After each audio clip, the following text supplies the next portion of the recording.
여러분이 여기 앉아있기까지 많은 마음들이 모여 있는 거예요. 또 선생님들은 이 수련회 준비를 하기 위해서 우리 목사님부터 모든 분들이 얼마나 많이 애를 썼겠습니까? 그러니까 내가 여기 앉아 있는 게 그냥 단순한 게 아니고 얽히고 설킨 사랑의 줄들이 아주 많아서, 그래서 오늘 내가 여기 있다 생각을 하면 다 감사한 것들이죠. 그죠? 오늘 저녁에 이제 여러분들에게 드릴 말씀은 그냥 편안하게, 그렇지만 우리 진지하게 생각해 보면 좋을 것 같아요. 우리가 어떤 사람 되면 좋을까, 이제 그 얘기를 여러분들에게 말씀드리려고 하는 건데, 아까 저쪽에서 성경 말씀 다 읽었죠? 네. 여러분, 기독교 우리 초기 역사 속에서 아주 대단한 인물을 꼽는다면은 이제 베드로를 이야기할 수 있을 것 같아요. 그 다음에 또 이제 바울 사도를 이야기할 수 있죠, 그죠? 우리 신약 시대 때 최대 인물이 바울이고 베드로라고 얘기할 수 있어요. 그런데 아까 읽은 그 고린도전서 15장 10절 이야기는 하나님께서 바울 사도를 통해서 우리에게 들려주게 하신 이제 말씀인데, 그 바울이 이렇게 말했습니다. 나의 나 된 것은 하나님의 은혜다, 그렇게 이야기하잖아요. 근데 여러분, 이 얘기를 가만히 생각해 보세요. 예수님께서 제자들을 이렇게 불러서 데리고 다니실 때, 그때 그 12명의 멤버 속에는 바울은 들어있지 않았습니다. 베드로는 거기 당연히 들어있었고, 또 12명의 이름을 기록할 때 제일 먼저 등장하는 사람이 베드로잖아요. 그래서 우리 흔히 베드로를 그냥 제자 안 하고 뭐라고 한 글자 더 붙이죠. 수제자, 이런 식으로 합니다. 그리고 예수님께서 이제 승천하신 다음에 그 예루살렘 교회에서 가장 어른 역할을 하면서 존경받았던 사람이 바로 베드로입니다. 그러니까 베드로는 초대 예루살렘 교회에서 아주 굉장한 인물이죠. 베드로가 한마디 하시면 다 그 말씀에 순종하고 이제 교회가 베드로를 중심으로 해서 움직여 가는 거죠. 자, 그런데 반면에 바울은 처음부터 예수님의 사람이 된 분이 아니죠. 나이도 바울은 베드로보다도 훨씬 적을 뿐만 아니라 원래는 바울이 아니고 그의 첫 이름이 뭡니까? 바울 되기 전에, 그렇죠, 사울이었어, 사울.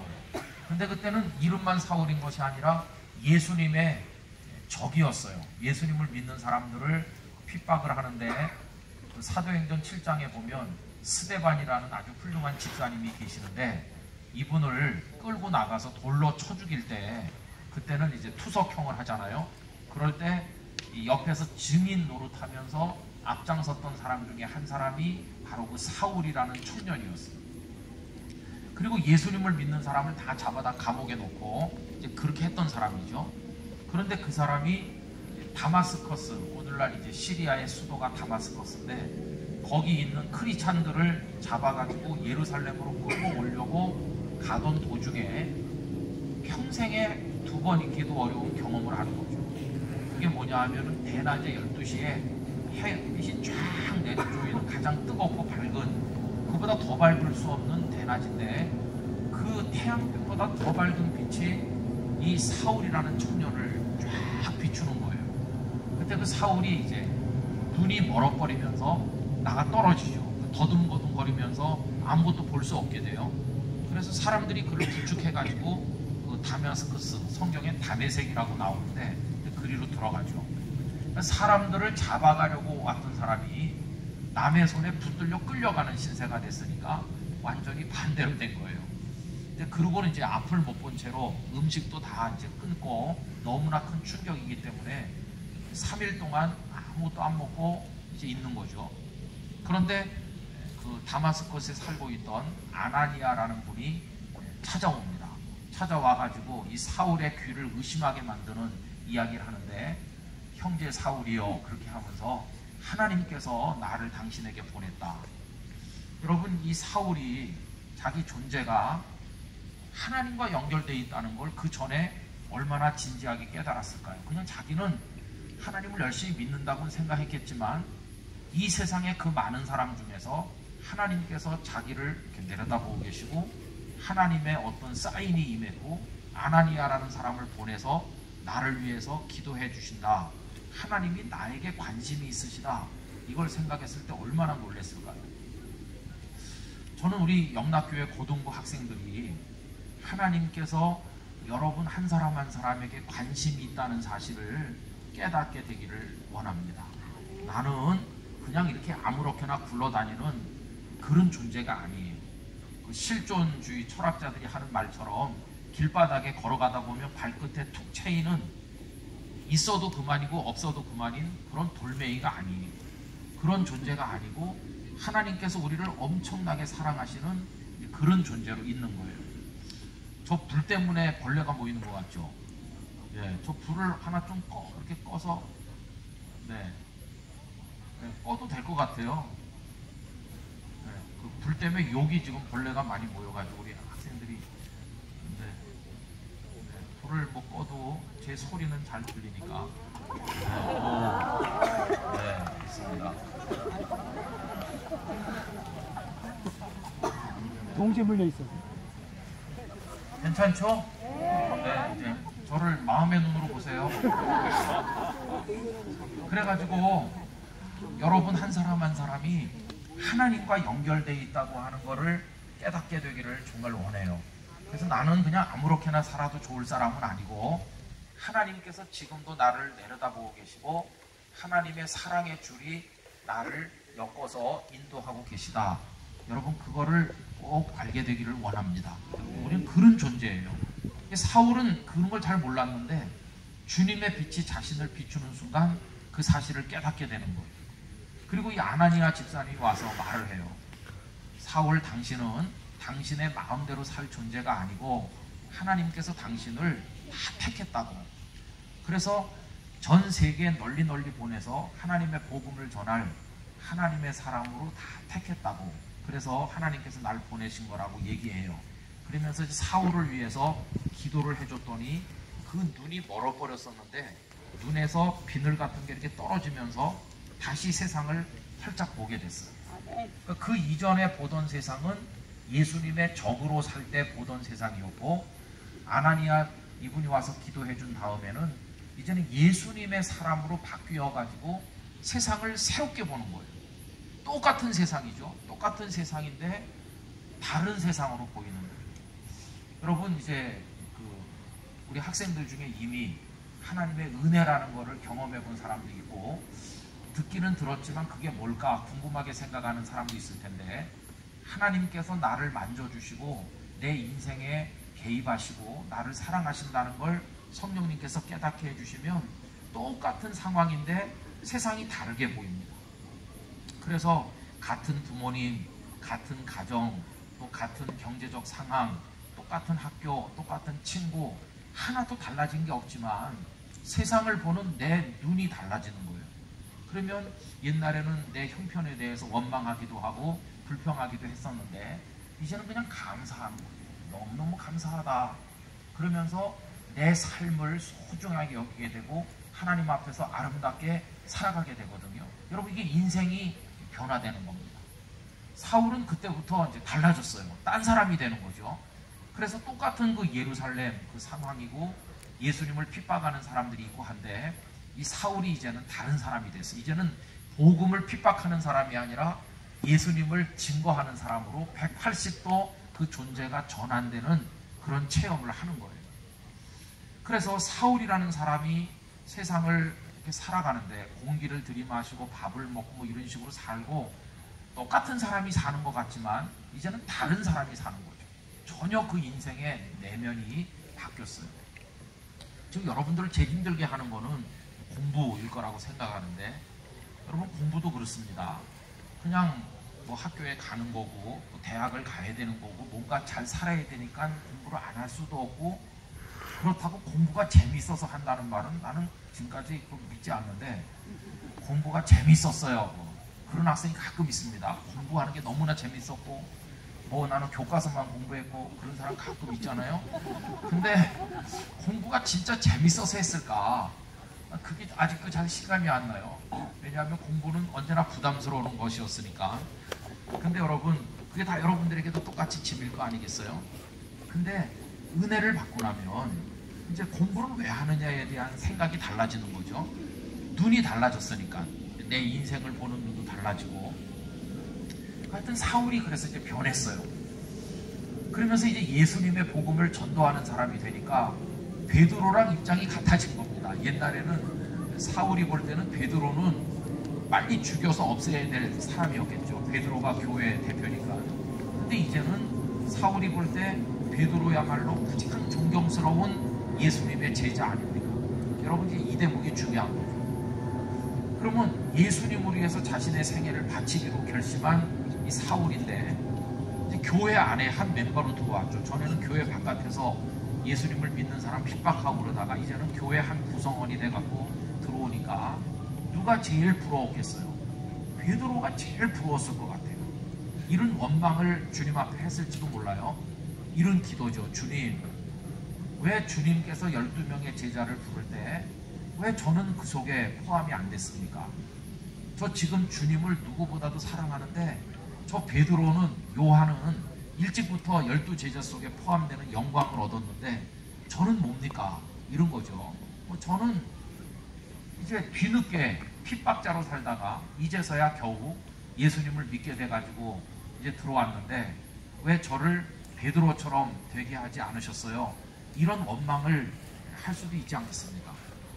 여러분, 이런 생각은 우리가 지금 많이 하고 있어요. 특별히 여러분들처럼 이 외모에 민감한 시대는 더더욱 그럴 거예요. 예를 들면 왜 저는 누구처럼 안 생겼나요? 이렇게 생각하는 사람 있을지 몰라요. 전에 부산에 있을 때 그 대학교 2학년이라고 하는 여학생 한 명이 저한테 메일을 보냈어요. 근데 어떻게 내 메일을 알았는지 나는 모르는 사람이에요. 우리 교회 청년도 아니었고. 그런데 긴 메일을 보냈어요. 목사님은 저를 모르겠지만 저는 목사님을 먼 발치로 알고 있습니다. 메일도 제가 어떻게 알아냈는데 제가 고민 끝에 이 메일을 드리니까 답을 좀 해주세요. 그러면서 보냈어요. 근데 그 메일의 내용이 뭐냐 하면 그때가 한 4월달쯤 5월달쯤 된 것 같아요. 내용은 이런 겁니다. 뭐 다른 게 없어요. 한마디로 말하면 이 여학생이 자기 외모에 대한 불만 때문에 세상을 살고 싶지 않은 거예요. 그 내용이 그래요. 목사님, 꽃피는 봄이 왔는데 데이트를 신청하는 사람도 한 명도 없고 학교 축제 시즌이 돌아왔는데 같이 가자는 남학생도 하나도 없고 저는 때를 잘못 만났는지 어떻게 이렇게 생겨가지고 그래갖고 자기 외모를 묘사를 했어요. 그 글 속에 저는 이렇게 생겼다고. 근데 보니까 아마 얼굴은 쟁반같이 둥근 달 이렇게 생긴 것 같아요. 그 다음에 얼굴 면적이 좀 넓은 것 같고 몸은 좀 이렇게 튼튼하고 그런 것 같아요. 근데 끄트머리가 심각해요. 그래서 결론이 뭐냐 하면은 별로 살고 싶지 않다는 거예요. 이렇게 살아서 뭐 하겠느냐는 거예요. 근데 그 학생이 자기를 이름을 뭐라고 밝혔냐 하면은 참 마음이 아팠습니다. 이름을 못난이 이렇게 써서 보냈어요. 자기 실명은 안 밝히고 그냥 못났다는 거예요. 외모도 못나고 마음도 못나고 그런 뉘앙스로 보냈어요. 그 자매를 낳은 어머니가 계실 거 아니겠어요? 그 어머니가 그 딸을 가슴에 안고 얼마나 사랑하고 축복하면서 키웠겠어요? 그런데 이 딸은 대학생이 돼가지고 한창 행복하게 살아야 될 그 나이에 자기는 못났고 살 가치도 없다고 생각하면서 죽을까 하는 생각도 한다는 얘기를 그 속에 적은 거예요. 여러분, 이게 얼마나 이제 왜곡된 자아상입니까? 그래서 제가 그 여학생에게 아주 긴 답장을 또 써서 보내고 너무 바쁘다 보니까 잊어버렸어요. 그런데 한 2주간 있다가 이제 답장이 왔어요. 근데 그 답을 딱 열어보는 순간 제가 참 감사했어요. 왜냐하면 그 지난번에는 못난이 이렇게 보냈었는데 이제는 자기 이름이 바뀌었어요. 어떻게 바뀌었냐 하면 하나님이 사랑하는 딸, 이렇게 자기 자아가 바뀐 거예요. 그러면서 그 내용이 뭐냐면 목사님, 제가 한번 열심히 살겠습니다. 그런 내용이었어요. 여러분, 우리가 하나님의 은혜를 받는다는 것은 이제 사울이 보는 눈이 달라졌다고 그러고 삶이 달라졌다고 그러는데 그런 거죠. 근데 여러분들처럼 감수성이 예민할 때는 그게 참 어려운 거예요. 그래서 왜 나는 저 사람처럼 생기지 않았을까라든지 왜 나는 저 사람처럼 멋진 인생을 못 살까라든지 그러는 거죠. 근데 여러분 가만히 생각해 보세요. 지금 여러분들끼리 차이가 뭐 있을까요? 제가 부산에 있을 때 어느 고등학교 그 같은 기수에서 공부한 동기들이죠. 같은 학교 동문이면서 같은 학년이었던 분들 중에 하나님을 믿는 사람들이 모여가지고 이제 서클처럼, 그래서 한 달에 한 번씩 모이다가 그 다음에는 거의 매주 모여서 성경 공부를 했어요. 근데 그분들이 이제 저보고 와서 성경 말씀을 좀 한 30분씩 해달라고 그래서 갔습니다. 근데 그분들이 다 나보다도 나이가 한 10살 정도 많은 분들이었어요.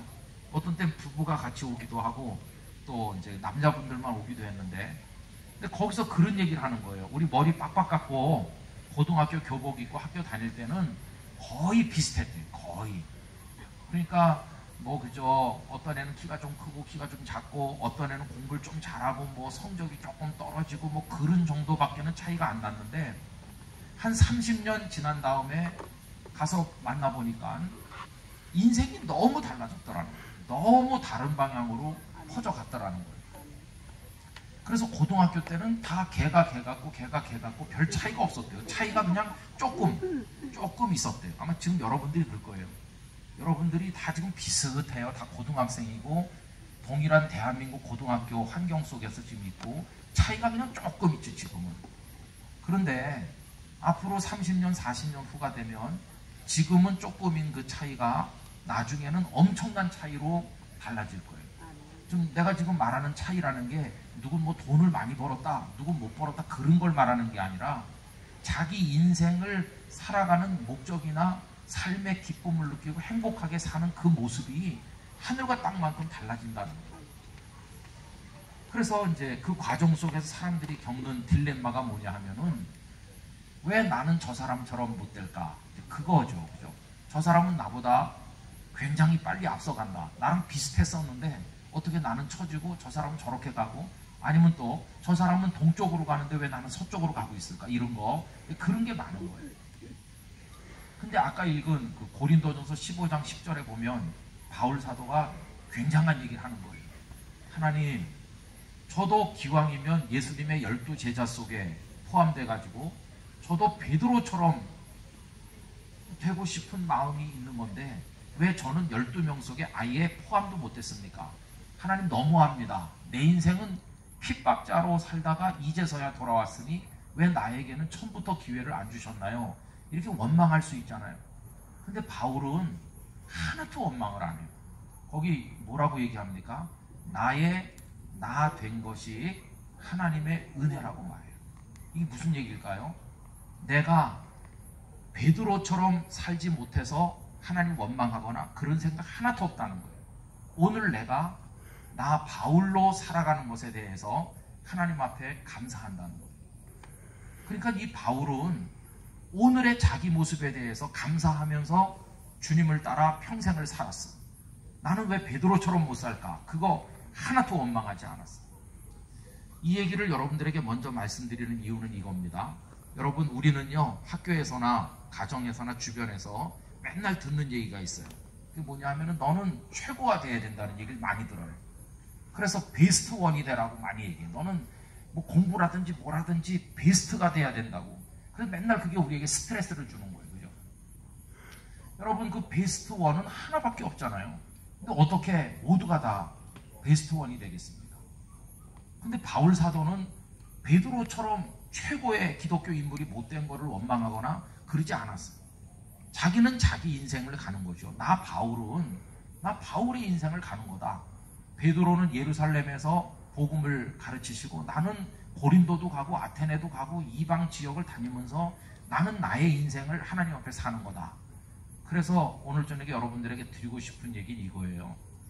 누구처럼 베스트가 못 돼서 한탄하거나 누구처럼 베스트가 되려고 닮아가려고 하지 말고 또 하나의 누구가 되려고 할 필요가 없고 그냥 여러분은 여러분이 되면 되는 거예요. 그래서 세상에 하나밖에 없는 여러분이 되시기를 바라요. 그래서 우리는 the only one이 되는 거예요. 베스트 원이 못 돼서 걱정할 필요 하나도 없어요. 여러분, 어떤 책을 보니까 이런 얘기가 실려 있었습니다. 옛날에는 그 CD 나오기 전에 카세트 테이프를 많이 사용했었어요. 근데 카세트 테이프를 사기 위해서 음반집에 가면 카세트 테이프가 뭐 그때 그 클래식 같은 거는 테이프 하나에 10,000원 넘는 것도 있잖아요. 근데 어떤 사람이 돈을 많이 가지고 가면 그 무슨 뭐 아주 저명한 클래식 카세트 테이프를 뭐 10개도 살 수 있고 100개도 살 수 있잖아요. 그런데 여러분 생각해 보세요. 계란 장사 아저씨에게 진짜 필요한 카세트 테이프는 뭘까요? 그렇죠. 계란 사려 이겁니다. 계란 사려 테이프가 필요한데 그거는 어느 음반 회사에서도 안 만드는 거예요. 그거 만들어 놓고 파는 음반 회사는 없어요. 그럼 그게 어떻게 하나 탄생했을까요? 집에서 카세트 그거 눌러놓고 녹음 버튼 눌러놓고 그 부인이 했는지 자기가 했는지 모르지만 테이프가 다 꽉 찰 때까지 1시간 내내 계란 사려 계란이 왔어요. 이거를 1시간 내내 해갖고 녹음을 시켜가지고 그걸 가지고 다니면서 틀어가서 동네 아주머니들을 모아가지고 계란을 파는 거예요. 그럼 보세요. 아주 유명한 곡이 저명한 연주가들이 연주한 클래식 음악이 기록되어 있는 카세트 테이프 1개하고 여기 계란 사려 테이프하고 2개가 있으면 이 계란 장사 아저씨는 둘 중에 어떤 걸 선택할까요?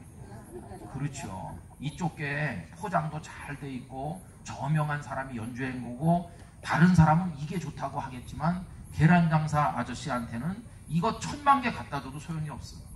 지금 가장 아쉬운 거는 계란 사려 그거예요. 이 계란 사려 그게 녹음된 테이프는 세상에 그거 하나밖에 없는 거예요. 베스트는 아니지만은 이 사람에겐 그거보다 더 소중한 건 없는 거예요. 여러분 인생도 마찬가지입니다. 내가 아주 훌륭한 사람 누구처럼 되지 못해서 안타까워하고 누구처럼 닮아야 되고 그렇게 인생을 사는 게 아니라 하나님 저를 이 세상에 보내셨을 때 제가 어떤 사람이 되기를 원하십니까? 제가 세상에 하나님의 마음을 기쁘게 해드리는 저 나름의 저의 인생을 걸어가게 해주세요. 우리 각자에게는요 마이 웨이가 있는 거예요. 여러분 각자에게 하나님이 원하시는 게 있는 거예요. 그거를 하나님 앞에서 발견하는 축복이 여러분들에게 있기를 원합니다. 그래서 진로를 결정하든지 내가 하나님을 어떻게 사랑하여 섬기든지 누구처럼 하지 못해서 애태울 필요도 없고 누구처럼 하려고 괜히 뒤따라갈 필요도 없어요. 이미 그 사람이 그 길로 갔는데 내가 그 뒤를 그대로 따라가는 건 어떻게 보면 내가 초라한 거 아니에요. 근데 그분은 그 식대로 하고 하나님은 나에게 이걸 원하신다. 그럼 내가 이제 그쪽으로 가면 되는 거예요.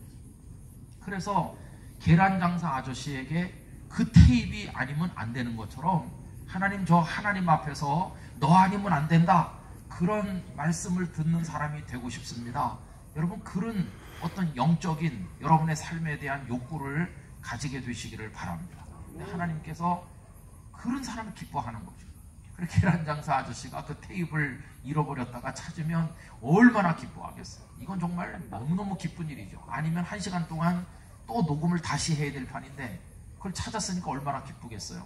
여러분 그런 사람이 하나님의 마음을 시원하게 해드리는 사람이에요. 저는 그래서 영락교회 고등부를 졸업한 학생들이 기계에 똑같은 재료를 넣고 똑같이 찍어가지고 100개, 1000개 똑같은 물건으로 생산되듯이 그런 사람이 되지 말고 하나님이 기뻐하는 다양한 인물들로 여러분들이 성장해 나가기를 바랍니다. 각계각층으로 나가고 다양한 영적 은사들을 가지고 하나님을 기쁘시게 하는 거예요. 그래서 이렇게 살려면 나라고 하는 존재에 대한 기독교적인 깨달음이 필요해요. 여러분 우린 서로 다 다르잖아요. 그럼 어떻게 나의 삶을 하나님 안에서 세워나갈 것인가? 아까 나중에 여러분들이 성경 말씀 하나 읽었을 텐데 갈라디아서 6장 4절과 5절에 말씀을 읽었겠죠. 근데 거기 보면 3가지 주제가 나옵니다. 하나는 뭐냐 하면 각자 자기 일을 돌아보라 그런 얘기가 처음에 나와요. 그게 무슨 뜻이냐 하면은 각자가 다 다르다는 거예요. 나중에 영어 성경 여러분들이 가서 한번 가만히 보면 자기 일을 잘 살피면 자기 속에 자랑스러운 게 있음을 발견하게 될 거다 그런 얘기입니다. 여러분 우리는 우리 속에 자랑스러움을 다 가진 존재예요. 이런 얘기 책에서 읽은 적이 있는데 앨리스 팔머라는 선생님이 계셨어요. 그런데 이 선생님은 학교에서 학생들을 오랫동안 지도했던 분인데 이제 세상을 떠나셨어요. 근데 그 남편 되시는 선생님은 아직도 건강하게 살아계시는데 어느 날 아주 중년에 멋지게 차려입은 숙녀 한 분이 찾아온 것이에요. 처음 만나는 거죠. 누굴 찾아왔습니까? 그러니까 앨리스 팔머 선생님이 별세하셨다는 소식을 듣고 제가 찾아왔습니다. 남편 되시죠? 그래서 내가 남편 되고 내 아내는 이렇게 죽었다고 세상 떠났다고 하니까 알고 왔다는 거예요. 그러면서 눈물을 찍어내면서 내가 진작 선생님 살아계실 때 왔어야 되는데 너무나 죄송합니다. 그러면서 울고 그리고 이야기를 하는 거예요. 그 남편 되시는 분이 내 아내랑 무슨 관계냐 이렇게 묻고 하니까 얘기를 쭉 틀어놓는 거예요. 옛날에 선생님이 학교에서 아이들을 가르치실 때 제가 선생님 반의 학생이었습니다. 요만했을 때 우리 식으로 말하면 초등학교 한 4, 5학년쯤 된 것 같아요. 근데 이 사람은요 가정이 너무나 가난한 거예요. 아버지는 알코올 중독자고 어머니는 인생을 그냥 포기한 사람같이 살고 그냥 아버지는 날마다 가족들을 때리고 집안에 집기를 다 부수고 그 집안에는 성한 게 없는 거예요. 다 깨지고 부서지고 너무너무 가난하고 그런데 어느 날 학교를 갔더니 이 팔머 선생님이 숙제를 했는데 숙제가 뭐 이렇게 노트에 써오른 숙제가 아니었어요.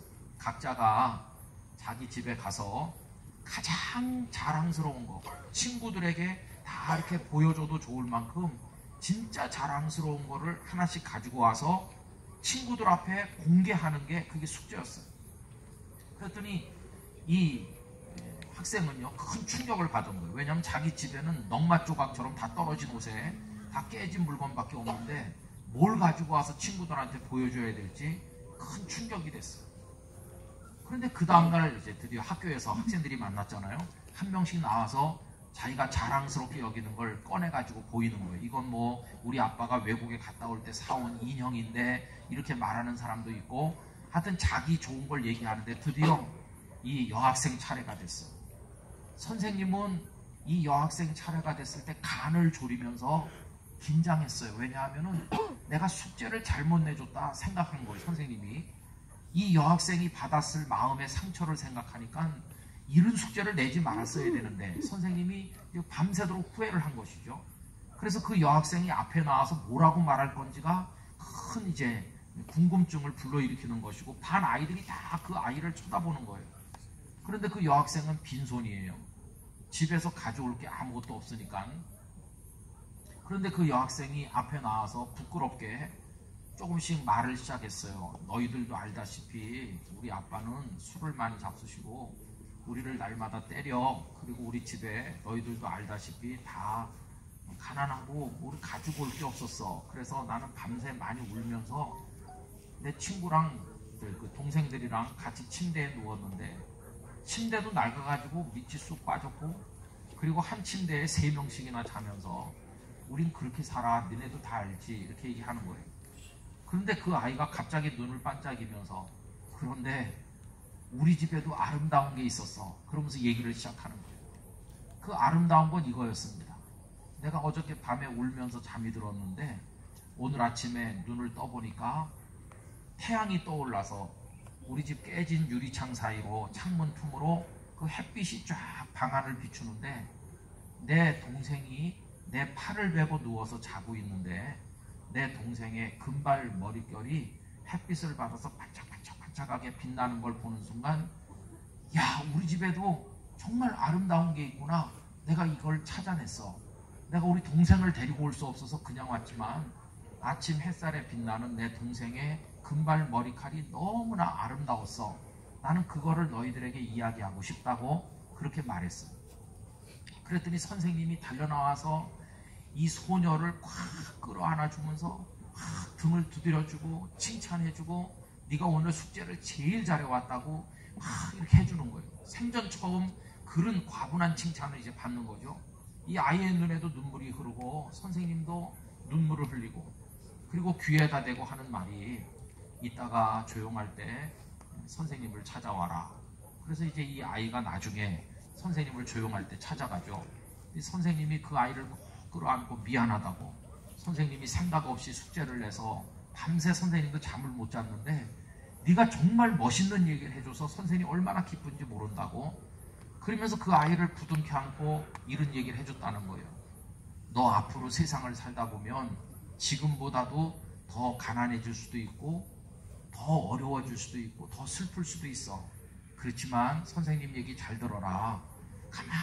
가만히 눈을 감고 생각을 해보는 거야. 어려울 때 가만히 뭘 생각하냐 하면 아무리 내가 어려워도 하나님께서는 내 인생 안에 뭔가 아름다운 거, 자랑할 만한 거, 그걸 어딘가는 숨겨놓았을 거다.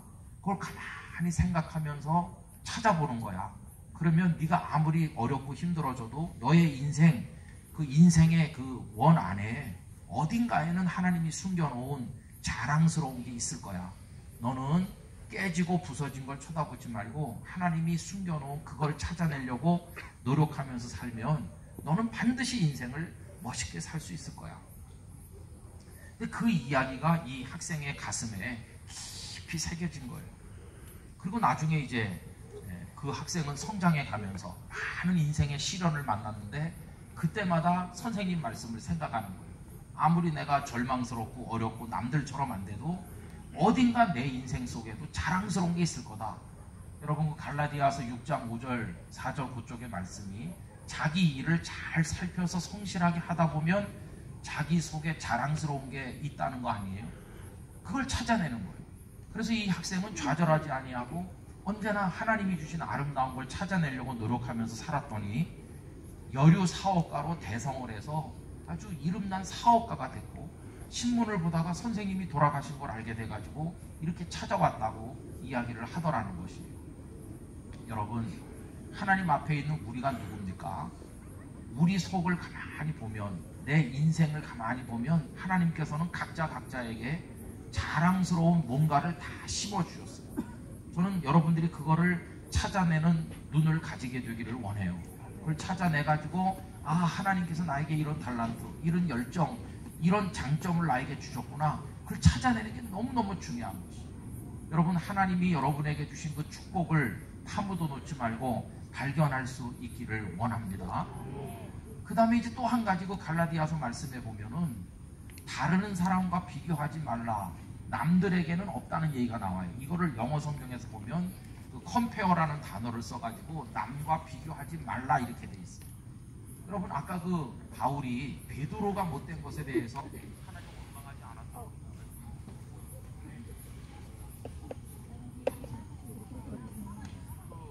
그냥 해볼게요. 그 바울이 베드로가 못된 것을 원망하지는 않았거든요. 그리고 자기 인생을 이제 자기가 살아가는 거 아닙니까? 그 어떻게 그게 가능하겠어요? 베드로하고 바울 자기 자신을 비교를 계속하면 그게 안 되는 거예요. 왜 나는 저 사람보다 뭐 이럴까 저럴까 이런 원망밖에는 생기는 게 없는 거예요. 근데 여러분, 링컨의 이야기 속에 이런 게 있어요. 링컨은 키가 굉장히 크는데 링컨의 아내 되는 이는 키가 좀 작았다고 그래요. 친구가 와서 놀리는 겁니다. 야, 이제 너희 아내가 애를 낳을 텐데 큰일 났구나. 뭐가? 한 다리는 너를 닮아서 길고 한 다리는 너를 이 마누라를 닮아서 짧은 애가